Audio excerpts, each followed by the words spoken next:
Welcome back into Talking Fitchburg. We're going to switch gears here now and talk to you about deer, car crashes, safety, and more. Found a couple different interesting articles. We had already brought you one story earlier on from Wisconsin DOT getting you ready for the season, because we now are in the season where deer are starting to become more and more active. And as we get closer to the end of the month, yeah, it's going to get wild. Wild because, you know, the wild. See how I did that? That was good. I got it. You got it. Perfect. Well, I'm glad I'm not the only one here. All right, let's take a look at this first document from Wisconsin DOT, and it's deer-related crashes information. Did you know, Andrew, almost 20,000 deer-related crashes occur in Wisconsin in 2015? That's a lot. I was one of those. Deer were the third most commonly struck objects in Wisconsin, behind other vehicles and fixed objects. So that's not enough to get you thinking here. I don't know what is. In these deer-related crashes, 5 people were killed and 406 people were injured. 40%, or 2 out of 5 fatalities, were among motorcyclists. Furthermore, totaling the confirmed injuries among motorcyclists were more than 50% higher than the number of injuries among auto drivers and passengers combined. It's not surprising, considering that motorcycles generally lack protection, such as a windshield, that are provided with cars. So kind of interesting facts there. Your first graphic there is kind of looking at the injuries and fatalities as it's been tracked since 1990. And it has a kind of a downward effect there, which is kind of surprising because you think more vehicles on the road, you know what I mean?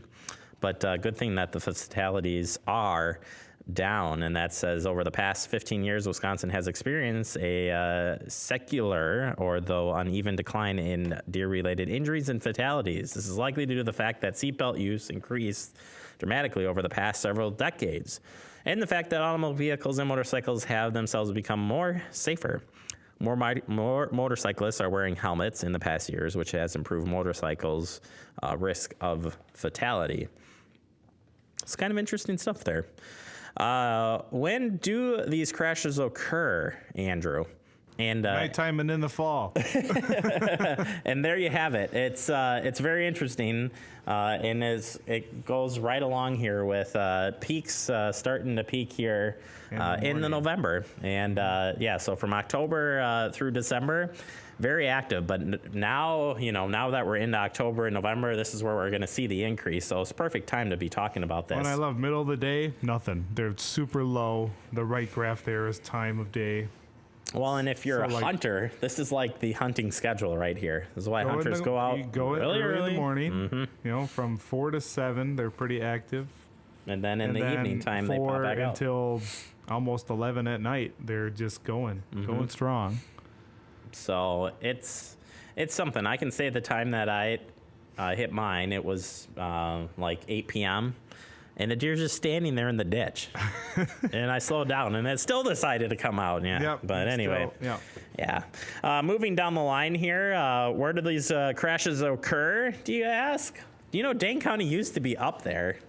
Yeah. In the reports, but so I would wonder. Yeah, I would still wonder that Dane County doesn't have it. We're close. We got some close neighboring counties there that are red. And this is what it says here, right here. It says Dane County had the most motor vehicle deer crashes reported with 978, followed by Waukesha County with 819. Jeez, that's crazy. Lot. So there you go. I don't know. It's crazy stuff. Either way, let's skip over here now, Andrew. We'll move into the safety tips. Okay. So we kind of set you up with the data, and now let's set you up with the safety tips. And they're easy ones. Mm-hmm.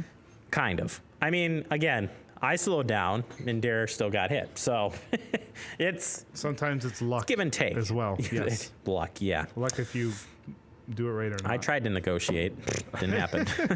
All right, tips to avoid deer crashes. The first one is a simple one, is to slow down and eliminate distractions. And that counts for anything and everything related to driving. Those two things alone will save your life.